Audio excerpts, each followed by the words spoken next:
Hello viewers, welcome to Review on Point. Today I'm going to talk about new drama serial रद्द। Episode number वैसे तो episode 4 हो चुकी हैं इस वीक तक, बट थोड़े से रिकैप के साथ लेटेस्ट एपिसोड का रिव्यू करते हैं। सबसे पहले बात कर लेते हैं लीडिंग की। लीड कैरेक्टर्स प्ले कर रहे हैं शरियार मुनव्वर, हिबा बुखारी एंड अरसलान नसीर। स्टोरी बहुत अच्छी है, अभी तक तो पेस भी बहुत अच्छी जा रही है। पता नहीं क्यों लग रहा है कि आगे जाके कुछ मिलता जुलता सा ही हमें ड्रामा नज़र आएगा, बट स्टार्टिंग जिस लेवल पे हुई है वो बहुत अच्छी हुई है। डायरेक्शन भी अच्छी है और स्टोरी भी फ़िलहाल तो अच्छी लग रही है। लाइट सी स्टोरी स्टार्ट हुई थी, इतनी भी लाइट नहीं है मगर इतना इंटेंस टाइप ड्रामा नहीं है। एनीवे थोड़ा सा रिकैप की तरफ चलते हैं। तो बेसिकली जो आलम साहब हैं उनकी 3 बेटियां हैं, सवेरा, ज़ोया और ईमान। और ईमान सबसे छोटी हैं, प्लेड बाय हिबा बुखारी। वो जो हैं उन्होंने और आलम साहब ने मिलकर पूरे घर का बोझ उठाया हुआ है। घर का तो नहीं, अपनी जो बकाया 2 बेटियां जो कि बड़ी और मैरिड हैं, दोनों एक ही घर में उनकी शादी हुई है और अनफॉर्चुनेटली उनके ससुराल वाले कोई इतने अच्छे नहीं हैं। जो बड़ी बहन है सवेरा, उनकी 2 बेटियां हैं और जिसकी वजह से वो चाहती हैं कि जो उनकी छोटी बहन है जो कि इसी घर में उनकी देवरानी की हैसियत से रहती हैं, वो चाहती हैं कि उनका बेटा हो। और जो आलम साहब हैं वो पहली एपिसोड में फर्स्ट सीन में हमें हॉस्पिटल में नज़र आते हैं। ज़ोया की जो है डिलीवरी होने वाली होती है और उनका बेटा ही होता है, जिसके ऊपर सवेरा बहुत खुश होती है कि उसकी सास को बातें बनाने का मौका नहीं मिलेगा। दूसरा मसला यहाँ ये चल रहा है कि 2 बहनें तो ऑलरेडी एक घर में हैं ही और कोई इतनी ज़्यादा खुश नहीं है अपनी सास की वजह से। बट सवेरा अब ये चाहती हैं कि जो तीसरी बहन ईमान है वो भी इन्हीं की फैमिली में उनकी शादी हो जाए। आई गेस कि जो सवेरा के हस्बैंड हैं उन्हीं का कोई कज़न है जो बाहर रहता है और उसके लिए ये लोग चाहते हैं कि ईमान की शादी हो जाए और मतलब ये हर तरफ से आलम साहब को दबा के रखें। But the good thing is कि जो ईमान है बेसिकली जो लीड कर रही हैं, उनका कैरेक्टर बहुत अच्छा, स्ट्रॉन्ग, इंडिपेंडेंट दिखाया गया है। वो अपने हक़ के लिए भी बात करती हैं, उनके अपने कुछ रूल्स हैं जिसके ऊपर वो डटी हुई भी हैं और वो बात कर सकती हैं। Basically she has agency. दूसरी बात कर लेते हैं सलार की। सलार जो है वो भी एक सिंड्रेला टाइप कैरेक्टर फ़िलहाल तो मुझे नज़र आ रहा है। अभी तक इनकी इंटरेक्शन इनकी मदर्स और फादर से नहीं दिखाई गई, बट आलम साहब जो हैं जो कि ईमान के वालिद साहब हैं, उनकी साथ वाली दुकान पे ये बैठते हैं और आलम साहब से इनकी बहुत अच्छी फ्रेंडशिप है, जिसकी बेस के ऊपर इनका घर में आना जाना भी है। और जो ईमान है वो इनसे चिढ़ती तो है मगर उन्हें पता है कि ये हर वक्त सपोर्टिव होते हैं हर एक के लिए। खैर टूटा हुआ सा एक कैरेक्टर है ये। इसके बचपन में इसके साथ कुछ हुआ है ऐसा जिसकी वजह से बेचारा ट्रॉमाटाइज सा लगता है। जो बड़ा भाई है इसका, जो कि आई एज्यूम नहीं, ऑब्वियस हो गया है अब कि वो सतीला है। और इसकी मदर मेरा ख़्याल है नहीं है सलार की। और सलार जो है इन लव है विद ईमान ऑब्वियसली, क्योंकि हमें नज़र आ रहा है कि एक ट्रायंगल बनेगा ये आगे जाकर, लव ट्रायंगल। खैर ये फेवर तो करता ही रहता है आलम साहब को, मगर बहुत ही डाउन टू अर्थ भी है। जितना अमीर है किसी को नहीं पता कि कितना अमीर है, क्योंकि किसी भी किस्म की दौलत को ओन नहीं कर रहा, बाइक वगैरह चलाता है और आर्टिस्ट भी हैं साहब। बहरहाल अच्छा, बहुत अच्छा परफॉर्म कर रहे हैं बहरहाल शरियार मुनव्वर। कहीं कहीं बस थोड़ा सा आई मेकअप ज़रा ज़्यादा लगता है, otherwise all is perfect. Third house hold है यहाँ पर जैन का। जैन जो है वो बाहर के मुल्क में होते हैं, लंदन में शायद। और ईमान का प्रपोज़ल इनकी फुप्पो, जिन्हें ये बानो आपा कहते हैं, वो लेकर जाती हैं। मतलब इट्स अरेंज मैरिज के लिए प्रपोज़ल जिस तरह जाते हैं उस तरह से इनका प्रपोज़ल वहाँ जाता है, जहाँ पर ईमान और इनकी इंटरेक्शन होती है। उससे पहले भी इनकी इंटरेक्शन हो चुकी होती है बाज़ार में। बट यहाँ पर ईमान उनसे कुछ कुछ मेन बातें कर लेती हैं और यही कहती हैं कि मुझे टाइम चाहिए। Zain played by Arsalan Naseer. बहरहाल यहाँ पर अरसलान भी बहुत अच्छी एक्टिंग कर रहे हैं जब से उन्हें अवार्ड मिला है। मेरा ख़्याल है कि वो थोड़ा फोकस कर रहे हैं अपनी एक्टिंग के ऊपर भी, कि कुछ डिफरेंस नज़र आना चाहिए उनके चैनल और उनकी एक्टिंग के बीच में। एनीवे वो भी इंटरेस्टेड तो हैं, और अब जो सिनेरियो बन चुका है, ईमान उनसे काफ़ी इम्प्रेस नज़र आ रही हैं, वो काफ़ी हेल्पिंग है। जिस तरह से ईमान जिस तरह के दो बहनोइयों को देख रही हैं, ये उनसे डिफरेंट है। कहीं कहीं लगता है कि जो ईमान का आइडियल होगा वो शायद जैन जैसा होगा, और अब वो जैन से इम्प्रेस्ड नज़र आ रही हैं। मगर सब कुछ इतना हंकी डोरी तो होता नहीं है कि ये दोनों एक दूसरे को पसंद कर लें और इनकी इजीली शादी हो जाए। एक विलन का होना ज़रूरी है। जैन की अम्मी उनसे बहुत प्यार करती हैं क्योंकि वो एक इकलौते बेटे हैं, बट जो बानो आपा इनकी पुप्पो, वो उतना ही इनके ऊपर अपना राइट रखती हैं। कहीं कहीं ऐसा लगता है कि जैन बानो आपा से ज़्यादा अटैच भी हैं, क्योंकि वो उनको बहुत रिस्पेक्ट भी करते हैं और उनकी बात भी सुनते हैं। बट प्रॉब्लम ये है कि बानो आपा का होल्ड ज़रा ज़्यादा ही है अपने भाई के ऊपर और अपने भतीजे के ऊपर। और अब ये बात जबकि शादी की बात आ गई है जैन की, तो प्रॉब्लम ये पड़ रही है कि जो जैन की अम्मी हैं, वो चाहती हैं कि मेरी पसंद की लड़की से शादी हो, जबकि जो बानो आपा हैं वो चाहती हैं कि मेरी पसंद की लड़की से शादी हो।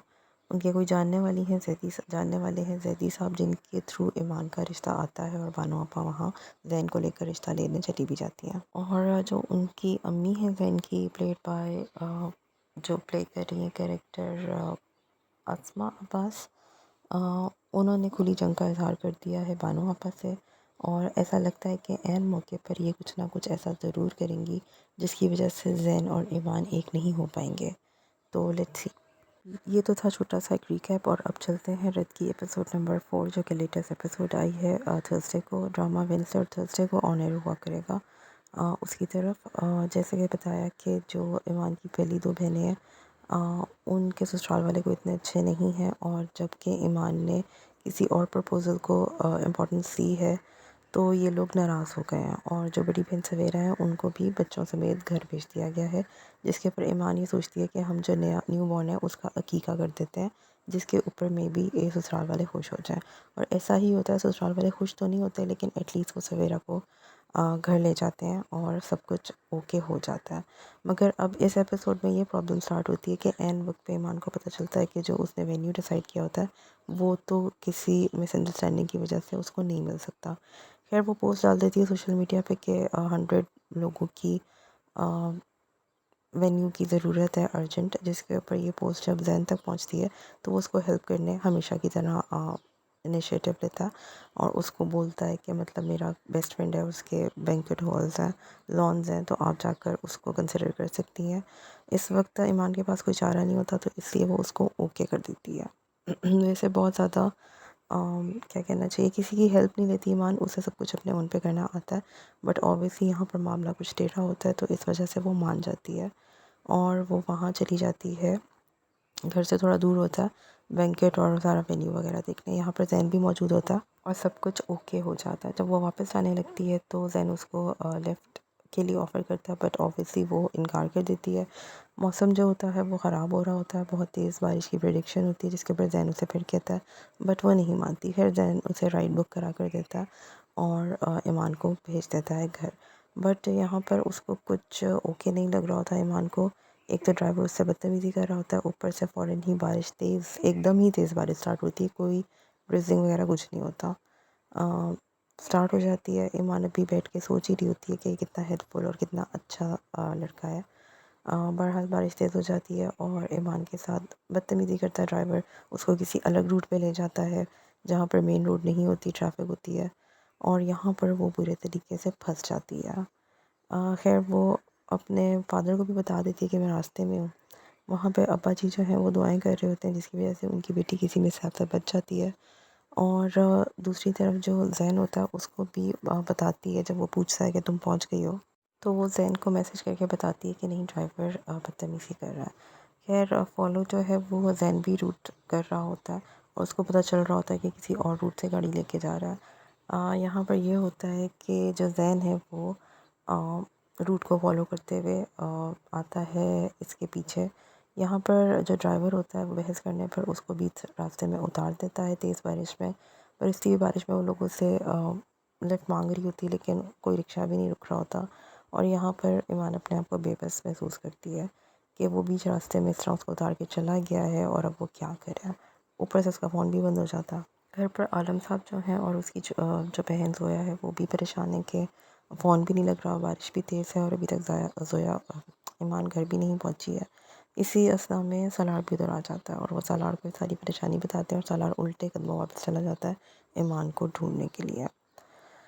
खैर जैसे ही सलार वहाँ पर पहुँचता है तो ईमान उसे खड़ी नज़र आती है एक साइड पे, और अभी वो उसकी तरफ आने ही लगता है तो दूसरी गाड़ी उससे आगे आके खड़ी होती है और वो ऑब्वियसली वो जैन की गाड़ी होती है।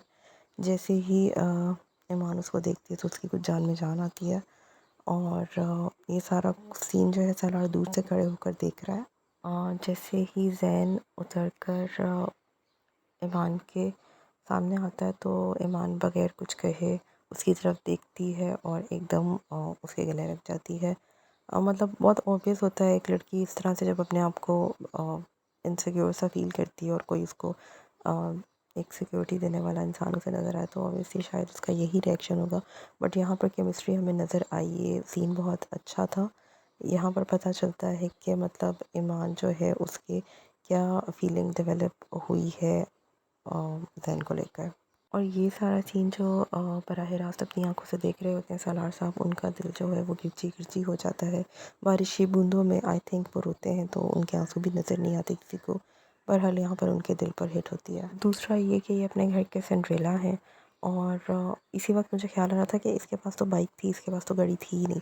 और एन उसी वक्त उसके बड़े भाई कमरान भाई का फ़ोन आता है और वो उसको कहते हैं कि तुम्हारी हिम्मत कैसे हुई थी, तुम मेरी गाड़ी लेके आओ, फ़ौरन घर वापस आओ। सिंड्रेला जब घर पहुंचती है by the end of this episode तो कामरान भाई उधर ही खड़े हुए होते हैं और फिर काफ़ी बदतमीज़ी करते हैं, इनको धक्का शक्का भी देते हैं और उनको उनकी औकात याद कराते हैं कि घर में रहने की तुम्हें जगह दी है, अपनी चीज़ों को यूज़ करने की जगह नहीं दी, अ, अपनी चीज़ों को यूज़ करने की इजाज़त नहीं दी। खैर दूसरी तरफ ये सीन होता है कि जो जैन होता है उसने अपने पेरेंट्स को तो डेट पे भेज दिया होता है, पर हाल यहाँ पर वो उनके लिए डिनर प्लान करता है क्योंकि उनकी एनिवर्सरी होती है। मगर अंकल आंटी जो है वो सती सवेरे ही चले जाते हैं डिनर करने के लिए। आई मीन उधर रोशनी होती है ठीक ठाक, शाम का वक्त होता है, कोई अंधेरा वगैरह नहीं हुआ होता।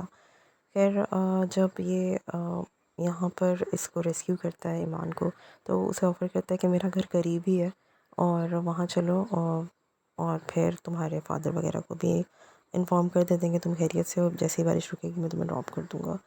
जब वो घर पे जाता है तो बानो आपा को सारी स्टोरी बताता है, बानो आपा उसको हेल्प आउट करती हैं। वो तो वो साड़ियाँ पहनती होती हैं और जैसे कि रात को भी साड़ियाँ ही पहनती होंगी। खैर वो उसको कहती हैं कि मैंने तुम्हें शाइस्ता के कपड़े दे दिए हैं और तुम ये चेंज वगैरह कर लो। वो चेंज इतने करती है, इतने में जो है जो हमारी सुघड़ बीबी आई मीन जो जैन है वो जाके चाय शाय तैयार करते हैं। ना सिर्फ चाय बनाते हैं बल्कि जो फ्रोज़न चीज़ें होते हैं उनको भी फ्राई करते हैं और बहुत ही अच्छे सलीके के साथ उसको सेट करते हैं, यानी कि इम्प्रेस करने का फुल इंतज़ाम करते हैं, कोई डाउट रह ना जाए ईमान को इनके बारे में। खैर यहाँ पर एक अच्छे माहौल में बैठ के चाय वगैरह पी जाती है बानो आपा की मौजूदगी में। उससे पहले ये सीन बड़ा इंपॉर्टेंट सीन होता है किचन में, वो उसको सॉरी और शुक्रिया दोनों करने आती है, जिसके ऊपर जो ज़ैन उसको कहता है कि I am proud of you और तुम अपनी असूलों से नहीं हटती। इन चीज़ों से वो भी उससे ईमान से इम्प्रेस होता है और उसकी यहाँ पर वो तारीफ़ वगैरह करता है कि तुमने कुछ गलत नहीं किया। वो उसको सॉरी इसलिए करती है कि मुझे ज़िद नहीं करनी चाहिए थी, जब मौसम ख़राब होने की प्रेडिक्शन थी और आप मुझे ऑफ़र कह रहे थे तो मुझे चुप करके बैठ जाना चाहिए था। खैर यहाँ पर भी जब बानो आपा उन्हें आवाज़ देती है चाय के लिए तो इन दोनों के हाथ फिर से टच होते हैं। इस सीन मतलब ये सीन तो खैर एवी इन्होंने डाला था लेकिन शायद केमिस्ट्री डेवलप करने के लिए या दिखाने के लिए, बट टची फीली तो दोनों हो रहे हैं और इन दोनों को अब कुछ कुछ होता हुआ नज़र भी आ रहा है एक दूसरे को, एक दूसरे के लिए। खैर जब ये चाय शाय पी रहे होते हैं तो उसी वक्त जो है अंकल आंटी आ जाते हैं और जैसे ही शाइस्ता आंटी एंटर होती हैं और वो ईमान को देखती हैं अपने ही कपड़ों पे तो वो ज़रा शॉक्ड हो जाती हैं, एक तो ईमान को देख के क्योंकि वो उनको उनकी ईगो पे लग गई है ना बात के बानो आपा की पसंद की लड़की है। अब लड़की अच्छी भी होगी तो ऑब्वियसली उनको पसंद नहीं आ रही वो। बहरहाल यहाँ पर ड्रामा एंड हो जाता है कि शाइस्ता घर आई हैं और उन्हें ईमान का यहाँ पर होना अच्छा नहीं लगा। तो लेट्स सी कि आगे क्या होता है। पता तो साफ साफ चल रहा है कि शाइस्ता जो है वो कोई ना कोई गड़बड़ करेंगी, इन दोनों की शादी तो नहीं होने देंगी और फिर सालार जो है अपनी खिदमत अंजाम देगा, यानी कि ऐसा लगता है कि ईमान का उसके साथ निकाह हो जाएगा।